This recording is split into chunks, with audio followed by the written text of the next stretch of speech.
Hey there guys, it's Nick here from Bent on Better coming at you with another workout here. We're gonna go through a move and sweat program today. We're gonna spend 8 minutes and 15 seconds, 4 times, all right, for 4 sections. Let's walk through our exercises here. The equipment you're gonna need today, I've got 3 pieces here. I've got a kettlebell, a dumbbell, and a ball. Now, your equipment setup might not be quite that. You can make do with either a dumbbell or a kettlebell. And if you don't have a ball, you can use a pillow at home. You're gonna use that for some slams. Now let's go ahead and we'll break these up section by section. So let's start with our first 2 exercises here. We're gonna go through back to back for 8 minutes and 15 seconds. That's gonna be 10 slams and 30 steps each side for a single arm carry. Here's what those 2 exercises look like, guys. Either a slam ball or a pillow, and you're gonna go for 10 reps as hard as you can. Slam. Either slam the ball down or whack the pillow down against the ground. Try and knock the stuffing out of that thing. And when you're all done for those 10 reps, using your legs, right, using a good squat or a hinge technique to bring yourself down toward the ground. 10 reps.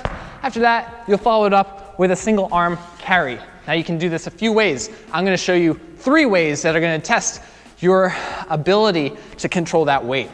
So this would be the first way and the most common way for most people to carry a weight. It's gonna be the farmer style. So do 30 steps on each side, holding that weight tight in by the side, keeping that armpit squeezed in strong, chest out proud, shoulder blades back. 30 steps.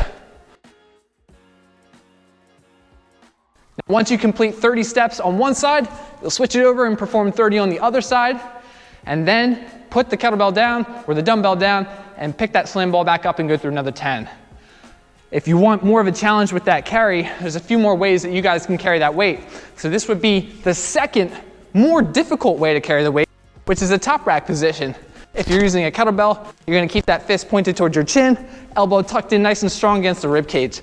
Armpit is still gonna be nice and tight, and as you walk, you're still focusing on keeping equal pace and equal pressure through each foot with every step. Way number 3, you can bring it up to that top rack position and then bring it up overhead for a nice overhead carry. It's gonna be the most challenging of all 3 positions, keeping that shoulder nice and strong, grip nice and tight on whatever weight you're using, a dumbbell or a kettlebell, and focus on keeping your body nice and balanced as you step. All right, that's section number 1. Go ahead, continue both of those exercises for 8 minutes and 15 seconds, and when you're done with that, come back to this video and you can perform the next set of exercises. Set number 2, scissor jacks or scissor taps and plank pyramid taps. This section is fully body weight, so you're not gonna need any equipment here. For our scissor jacks, we're gonna go for 30 seconds at a time, performing one of 2 ways to do this. Scissor jacks are gonna be a little bit more impactful, meaning you're actually gonna jump up and down just like you would for a jumping jack, in and out, right? But here, our steps are going forward and backward instead of in and out. So your arms can go forward and backward with it. You can bring your arms up overhead and back and forth just like a regular jumping jack. Or if you don't like the impact of that exercise, maybe it's not feeling very good on your hips or your knees, then you can go ahead through some scissor taps. So they're just gonna be a little bit more up-tempo and high-intensity exercise, but less impact. So we're gonna choose a little line anywhere on the floor that you can find, and you're just gonna tap over, back and forth, over top of that line as quickly as you can and with as much intensity as you can. So squeeze tight through the body. I know it seems kind of funny because there's not a whole lot of motion going on, but you can stoke that internal flame by squeezing just a little bit tighter through your arms and tapping more intensely through your foot. So you'll continue that for 30 seconds. Exercise number 2, the plank pyramid tap. Drop down to the floor, belly facing down. We're gonna start with our arms underneath our shoulders. If you're gonna choose to be on your knees, that's fine, but I'm gonna show you this version up on your toes. So we'll sit up nice and firm, nice and strong through our plank, and the pyramid tap comes in when we reach back and try and tap our leg behind. You see how my hips rise up toward the ceiling as I do that. So that is forming what looks like a pyramid.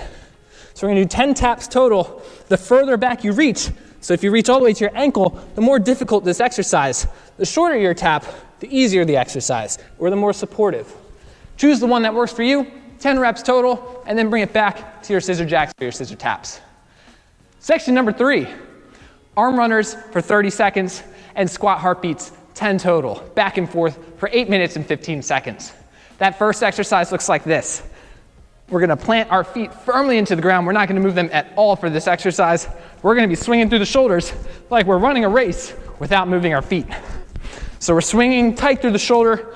Elbow is gonna stay at a nice 90-degree bend.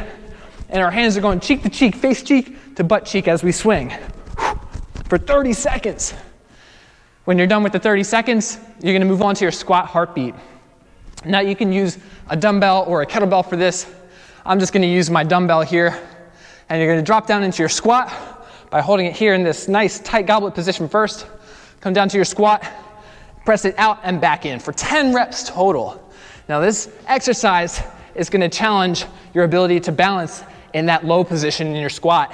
So as you press out, you may notice that your weight shifts back just a little bit. So if I turn to the side and show you, when I get to the bottom of my squat and I press out, see how I'm leaning back just a little bit to maintain my balance? That's okay.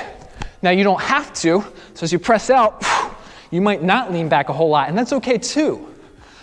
But you want to try and really focus on connecting to your feet for this exercise. So grip in tight to the ground with those feet, press out, back in for 10 reps total. Back and forth between those two exercises again for 8 minutes and 15 seconds. And when you're done with that, you'll arrive at your fourth section of the workout here today. For section 4, we're gonna have 10 push presses on each side and 10 each side for single leg RDLs. Those two movements look like this. We're gonna grab a dumbbell or a kettlebell for the push press. And this movement, much like a clean, is gonna harness your ability to create some momentum through your body through a little bit of a knee dip and press that weight strong up overhead. And the idea behind that knee dip is that it's helping the weight float up so that we're not strict pressing it overhead, but instead we're allowing energy transfer to help get it there into the sky. So we're gonna press with a nice strong straight arm, catch it confidently at the top, lower it back down, and go through another. 10 on each side. Now you'll notice also for this exercise, it's helpful to use an arm out for counterbalance and to work on your breathing. So you inhale as it comes down and exhale as you're pushing up. Last exercise here on the schedule are 10 on each side for your single leg RDL. This is a short hinge movement. You don't need any weight for this one. Body weight alone will suffice because you just got your heart rate and your breathing rate all elevated from that previous exercise. And now it's gonna come down to how well you can control your body with regard to your breathing and your heart rate, as well as your balance and your focus. 10 reps on each side. Again, it's a short hinge. I use my arms for counterbalance in front of me here. I'm rooting in, connecting through that foot into the ground. And once you complete 10 reps on each side, go back and complete the other exercise until your time is up. Guys, that's it. Pat yourselves on the back, give yourselves a quick little clap because you just made it through our Move and Sweat program here today. Thank you for joining me again. This is Nick here from Bent on Better, signing off. I hope you enjoyed this workout.